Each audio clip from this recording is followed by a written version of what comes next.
three assignments next semester, and I get to work on a fun little project.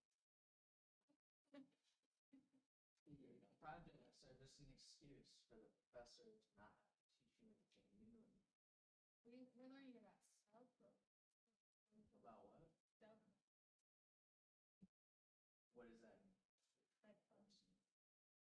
Just now? Yes. We learned about functions like 2 months.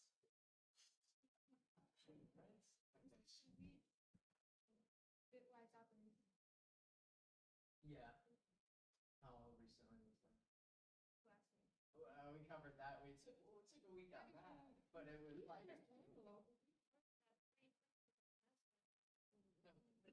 Yeah, Tom covered that already. We're not moving on. Oh, he doesn't have phone number. What do you have? That's good. Mhm. Yeah, no, listen. You guys don't cover 64-bit. Still on EAX and shit. That's so messed up, Tom. 64-bit. It's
Okay.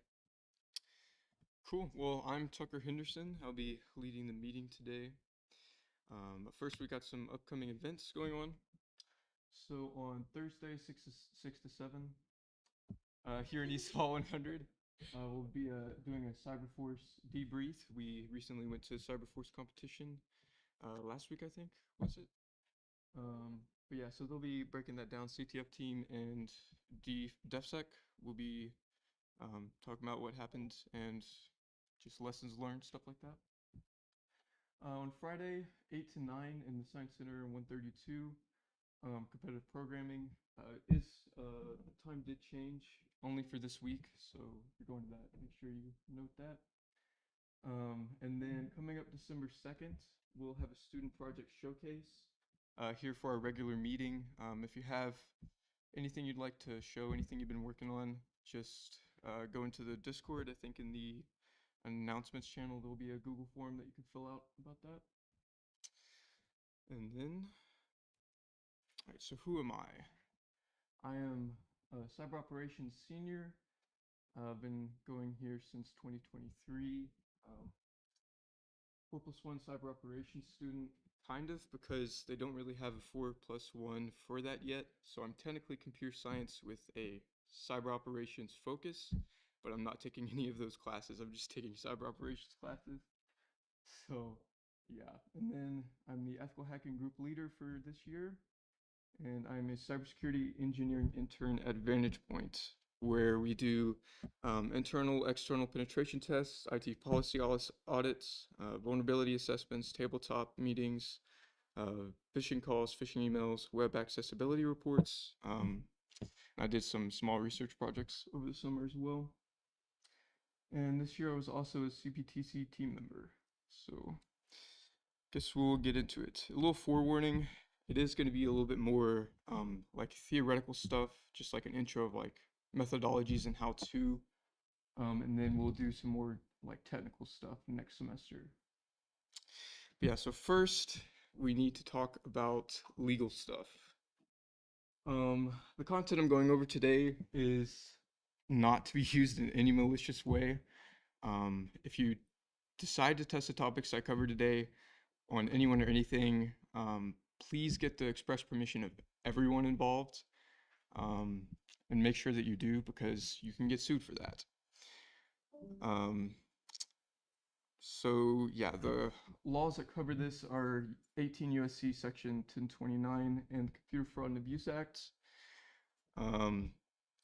18 U.S.C. Criminalizes possession, use, and trafficking of counterfeit and unauthorized devices.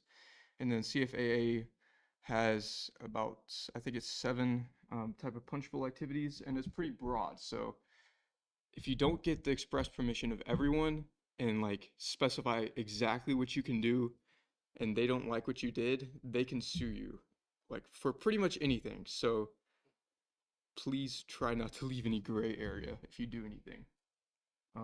Yeah, then just again, please don't do anything against any device unless you have their permission, because it's pretty big concern. So what is ethical hacking? It covers a wide range of assessments. We'll talk mostly about internal and external penetration tests and red teaming today. But yeah, we're gonna infiltrate the client's network and find vulnerabilities and test the client's defensive measures. That's the whole idea behind ethical hacking. We're not just trying to break in and say, hey, we broke in. We want to give them some constructive feedback, tell them how they can improve their defenses and what went wrong. Yeah, why it's important for the client's defenses to be tested regularly, so that in the case of an attack, they are aware of what to do and they're practiced in that, and there's no like panic or anything like that. It also shows the client, as I said, where the gaps in their defenses are, and they can take steps to mitigate that. And then, yeah, depending on the client, their insurance may require them to prove that they are taking these steps, because they could be held liable if they don't. So we're looking at like banks and stuff like that in that section. So we'll be going through mainly the PTES, the top one methodology today. Methodologies are basically like game plans for how we're going to do the testing. I've made a list of the couple of the most popular ones right here. I prefer the PTES because it's pretty straightforward and easy to understand, and it's made by actual penetration testers for penetration testing. So for the p-test methodology, there's 7 steps, and you can kind of like bounce back and forth. It's not like linear. You can go back to exploitation after post-exploitation if you need to. But yeah, those are the 7. And then in later meetings, we'll probably take a deeper dive into each of the sections, because you could honestly teach entire classes on this. So pre-engagement is basically just a meeting or a couple meetings between you and the client about what they want. So in these meetings, you're talking about what kind of assessments they want, either a vulnerability assessment, a pen test, or a red team. It also tests, so these assessments will like test the blue team and the procedures, and not just the systems. And these assessments can last various different time spans. So vulnerability assessments can last like a day or 2. Wouldn't expect it to last more than that. Pen tests can last for a couple weeks, and red teams can last for months to even a couple years. depending on how in depth the client wants you to go. Yeah, a lot of times the client will come to you and say, we want a pen test, but they don't really know what a pen test is because they've just been told by like their sysadmin, like, we need a pen test for XY reason.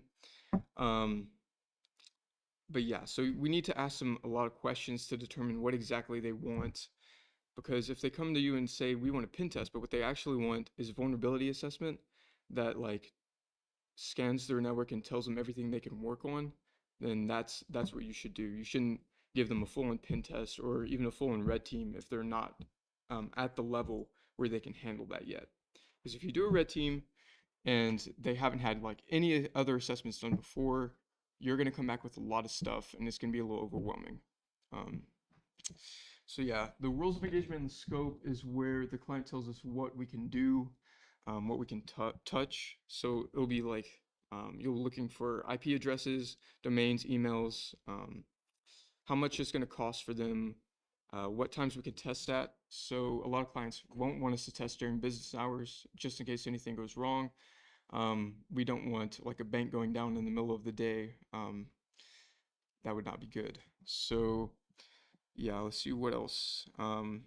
We need to ask them if they want us to escalate privileges and what directories and resources we can access. So if you're working for like the government, you don't want to be accessing classified information when you don't have permission to, and you need to have them state what you can and can't access for that reason. And then for contact information, we need to know who we can contact if something goes wrong. So if you fat finger command and put in a little typo and accidentally shut down their server, you need to be able to know who to contact pretty quickly. And then they should be able to know who to contact as well, because if they do find something that they think is malicious and they don't know if it's us, they need to be able to contact us and ask if it's us, because if it's not, we need to stop everything immediately and the proper authorities need to be contacted. And then the contracts. We need to get everything in writing so that they can't come back and say, well, we didn't really say that, because as I said earlier, the CFAA is very vague and you can pretty much charge anything you want yeah, it's pretty ridiculous, but I won't go into that. So the next stage is intelligence gathering. I split this up into two sections, passive and active. So one of the main resources that you can look at is the client's website itself. A lot of clients don't really understand that a lot of information they put out there can be used against them. So they'll put out like employee emails and phone numbers, especially for high-ranking like CEOs, stuff like that, for like business purposes. But we can also target those people during phishing attacks and phishing attacks, stuff like that. So yeah, we can use that for the phishing and vishing, and then we can also look for locations if we want to do impersonation attacks. We can pretend to be their managed service provider and go in with like costumes even and say, hey, we got an alert that one of your servers is like crashed or something like that. Can you let us back and look at it and see what they do? So yeah, and then for the OSINT framework, let's see if we can go to that real quick. It's basically just a collection of websites and tools that's pretty small. Let me see if I can get that. There you go. It's a collection of websites and tools that can be used to find people's usernames, emails, social networking pages, stuff like that. It's kind of hit or miss. I've had varying degrees of success with this. A lot of the tools are paywalled, so you'll need to pay for them. But yeah, sometimes it'll give you like their address, their social security number, phone number, everything. And then sometimes it'll just spit you out someone that lives in like the Philippines, and you're like, wow, that's not them. So yeah, let's see if I can. There we go. And then Google is actually a pretty great tool for OSINT. Using their search operators, you can find a lot. So you can find like social media profiles and emails especially. So for instance, if I did Tom Halverson and then did like his employer DSU, there you go. You pops up right away. I mean, he's pretty prominent, so he'd probably pop up anyway if I didn't use search operators, but just for the sake of an example, there's his phone number, email, and his interest, stuff like that. So it can be pretty dangerous. And then Shodan, it's basically a search engine for the Internet of Things. You type in, type in the IP address that you're looking for. So I'll use Google, for instance.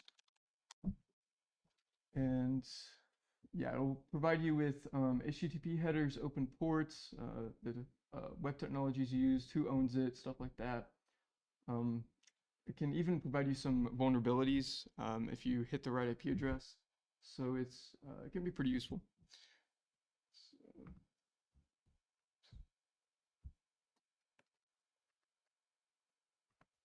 Okay. And there you go. All right, the database search engines. Dhash is the one I mainly use at work. It's a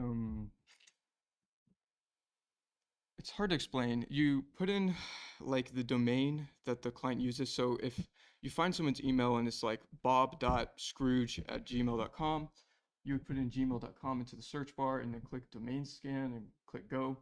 And it should come up with like everyone's emails for that company if the data's been leaked anywhere on the dark web. And it'll provide you stuff with passwords, sometimes hash passwords, social security numbers, phone numbers, emails, addresses. It's pretty good for that initial foothold. And for scraping tools, the Harvester and Subscraper. The Harvester is kind of it's kind of good. It's like you type in their domain again, kind of like in Dhash, and it'll provide you with some subdomains, IP addresses, hosts.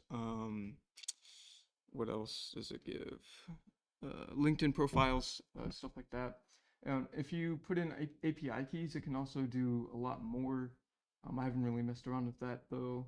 And then Subscraper, it's basically just looking for different subdirectories for whatever domain you put in.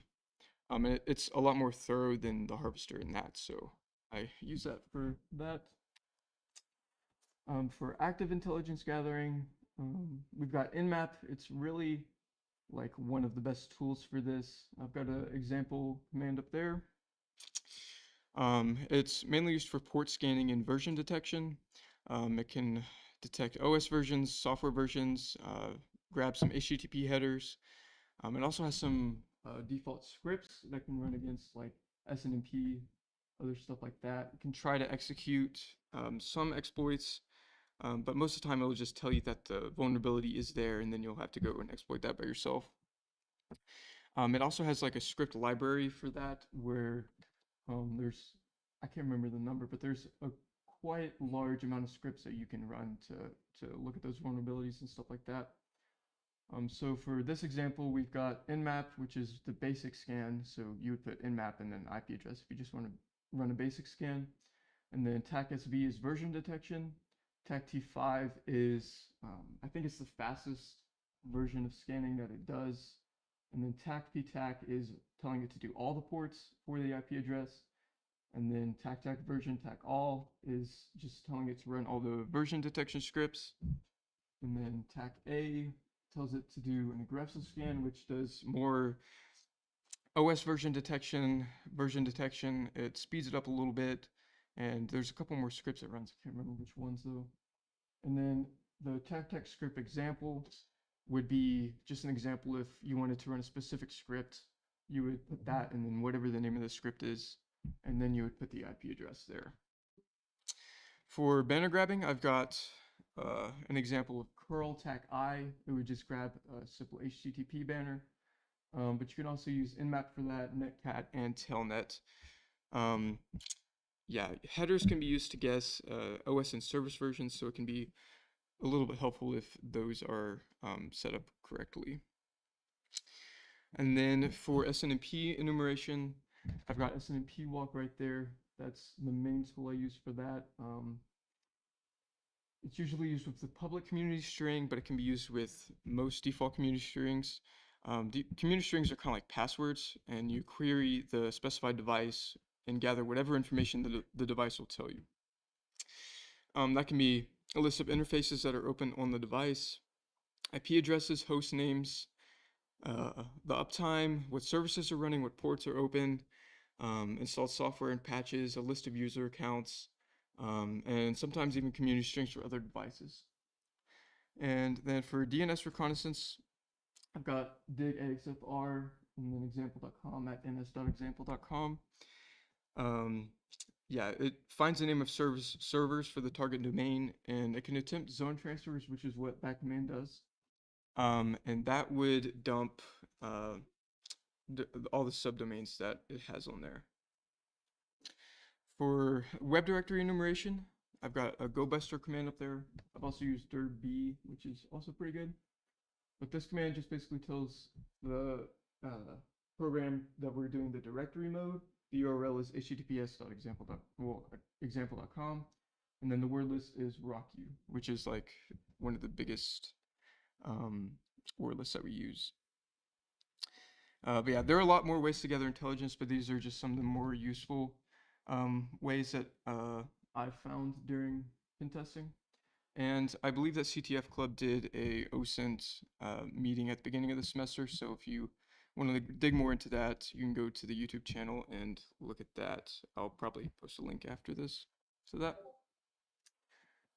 Threat modeling, this is one of the steps in PTES. We don't really do it much. You basically just sit down and, after the intelligence gathering and walk through how the attack would go with your team. I've never really done that. We just sit down and go. So, yeah. And then we've got vulnerability analysis next. It's scanning for services and banner grab and banners that might be available. Nessus is a great tool that I've been using most of the time when I do this. It's kind of like Nmap in the sense that it scans devices' ports, but it also adds vulnerability detection with over 60,000 plugins, which are kind of like scripts. But it's pretty useful. You can set to run over specific times and dates. You can set up credentialed scans, but it can give false positives. So you will want to check the findings and make sure that it's not just blowing smoke. Yeah, the scans can be pretty heavy on the network. So it's usually advised to do it at night when there's less network traffic, or over the weekend, something like that. And you got to be careful with the more fragile devices, because if you hit a printer with a full-on Nessus scan, it will brick the printer. So you got to be careful with that. Don't ask me how I know. Nessus has a free essentials pack, which will allow you to run against a smaller scope of IPs. It does have a professional pack, which allows like as many IPs as you want, pretty much, and more advanced scanning techniques. But the essentials one is pretty good as well, and the licenses are pretty expensive. So unless you're doing like a lot of pen tests per year, I wouldn't recommend it because it's a couple thousand. So yeah, OpenVAS is another platform that does vulnerability scanning. I have messed with it a little bit, but not as much. So yeah, that's there for you if you want to look into that. Exploitation is kind of like the main meat and potatoes, I guess. So there's obviously MSF console and Metasploit, which is it's an exploitation framework. It has a lot of they call it modules. It's basically just scripts that are for different vulnerabilities. And then you tell Metasploit to use this script, and then you can run it against the IP address, and if it's vulnerable, it should give you a shell or something like that, which is basically just a command prompt on that machine. For ExploitDB, it's called Exploit Database. Go to that real quick. There we go. This thing looks so small. Yeah, it's a database of exploits. So it has Metasploit modules that you can download and put on your machine and run those. but also has Python scripts, Bash scripts, C++, pretty much anything you can think of for a whole bunch of different vulnerabilities. Yeah, it's pretty useful. There's quite a lot of vulnerabilities on there, but you do have to be careful when you download scripts from this, because there will be some malicious ones that will be uploaded by some malicious actor, and then they're hoping that you download it and then run it against the target without looking at it, and then it'll give the malicious actor a backdoor into the target. So we want to make sure to read the code before we download it to make sure that that isn't happening. Exploit Database does have a team that goes through and verifies them, but sometimes stuff can slip through the cracks and they can be a little bit slow getting to it. But yeah. Next, GitHub. There's a lot of exploit scripts on GitHub. You basically can just search up the CVE or the version of whatever software you're looking for, and then GitHub, and something should pop up unless it's something very obscure. But again, with that, you want to make sure that you're reading the code because of the reason I said it for exploit database. And it's even more dangerous here because there's no one to verify that it's actually like not malicious. So just want to be very careful of that. And then Google and YouTube are also pretty good resources. There's lots of random YouTube walkthroughs for different vulnerabilities. And for Google, there's a lot of different blog posts, different websites that have like a list of vulnerabilities, stuff like that. So for that, you usually just put in like the name of the service, software, whatever that you're looking for, the version, and then exploit, and then go, and it should pop up most stuff. Chrome, I've been having some difficulties with. It doesn't like to show you exploits, it just likes to talk about them. So I would use Firefox, but anyway. Burp Suite is a very useful tool for any web app testing that you're doing. It's pretty good for intercepting traffic. So if the client is using client-side security, sorry, blank, client-side verification, you can input like whatever command you want that would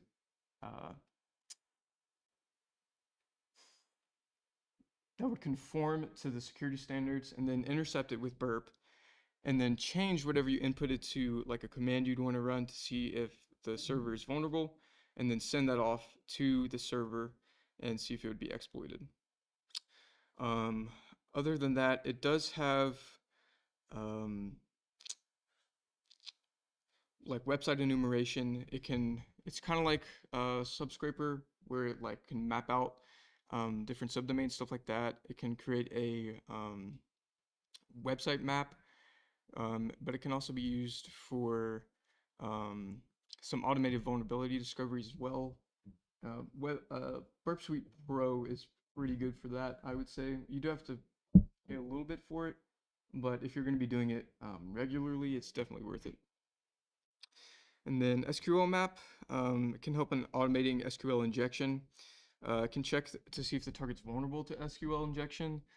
Can fingerprint what database is being used, extract data, execute commands on the target, and privilege escalate on the target as well.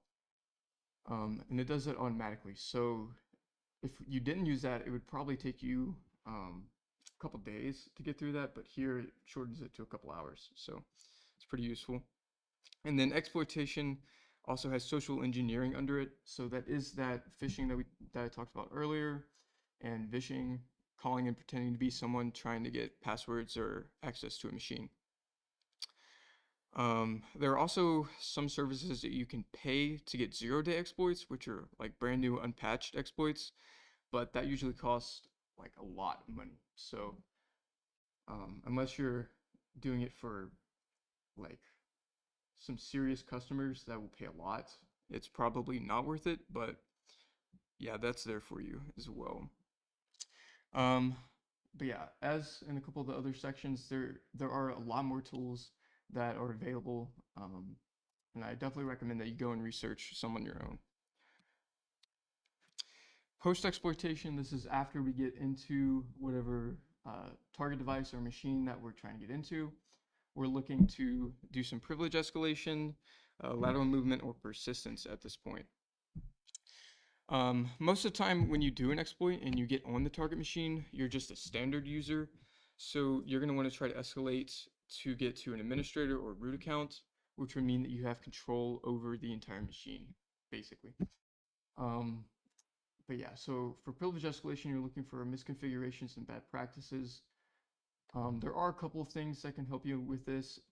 WinPs and LinPs are basically scripts that run and search for misconfigurations and like password files that are just stored on the desktop, stuff like that. It goes through and looks for that kind of stuff, and it will return anything it thinks is potentially vulnerable. So those are some pretty good tools for that. But it really just comes down to poking through the machine yourself and trying to find those misconfigurations. Yeah, there's really just no quick way to do privilege escalation. You have to put in the time. Because every machine is different, so it can be a little frustrating at times. And then lateral movements, if you're on a machine and you're stuck and you can't privilege escalate anymore, sometimes it's a good idea to go to a different machine that could be connected on the same network and then try to privilege escalate from there, because they do have different settings occasionally. So yeah, that's a method that we use whenever privilege escalation comes to a standstill. And then persistence, this is usually for when we have a longer longer assessment. You're going to want the machine to call back out to you and ask if it has any commands that you want to run, or just call back and initiate that access again for you.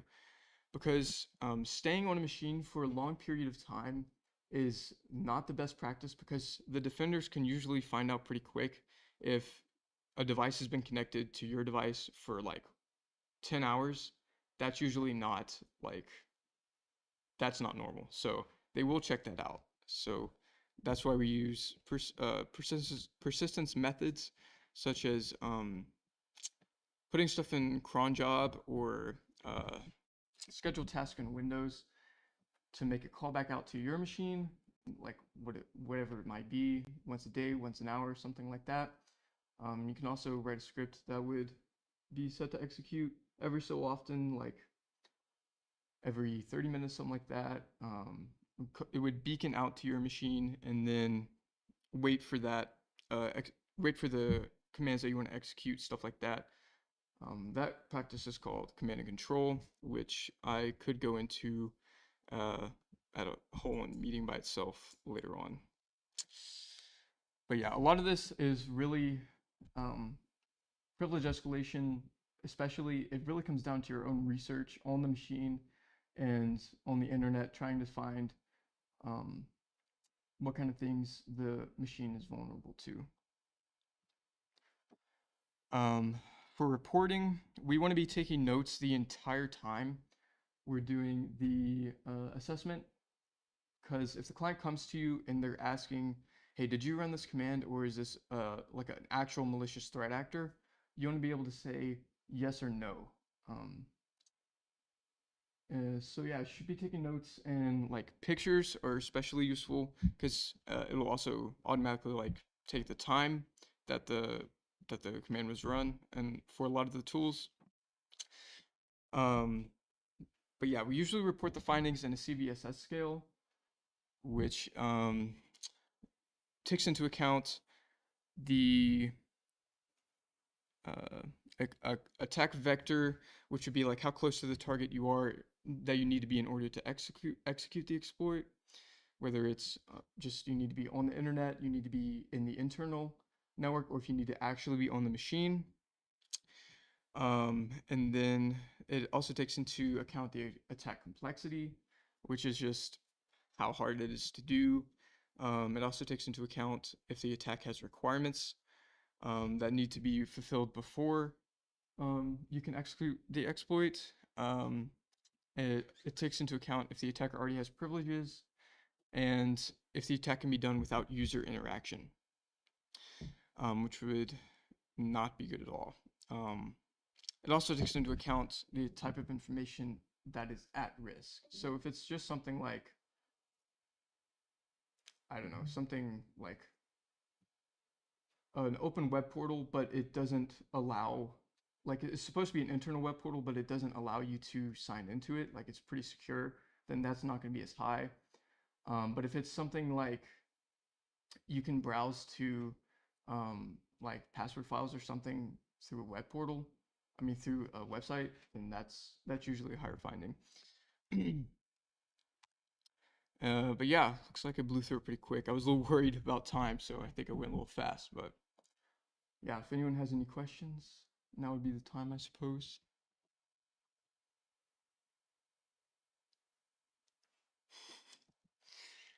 Well, thank you guys for coming, I suppose. I'll post that link to the OSINT meeting that happened earlier in the semester in the general Discord channel. But other than that, I suppose that's it. So, yeah, thank you. You're free to go. Yeah, go ahead.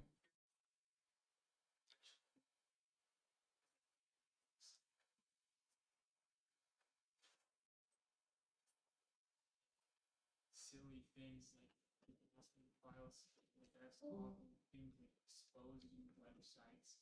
They're just like all these things that I'm wondering Yeah. how realistic that really is, or if you all contact the deep path to get it. Yeah, for me, it's been like it's happened quite a lot, but it really just depends on the clients I think that you're interacting with. We interact with smaller clients, smaller banks and Broadcom, stuff like that. So they don't always have the resources to have that on-staff person to constantly update stuff and to make sure everything's secure. So a lot of times we'll find like anonymous sign into SSHs open, stuff like that. Just like I was talking about, just password files browsable to the public.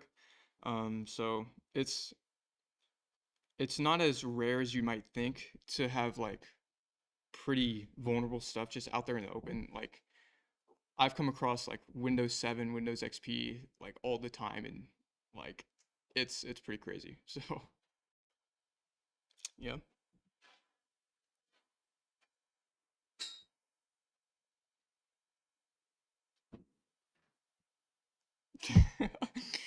Well, suppose see you guys next week.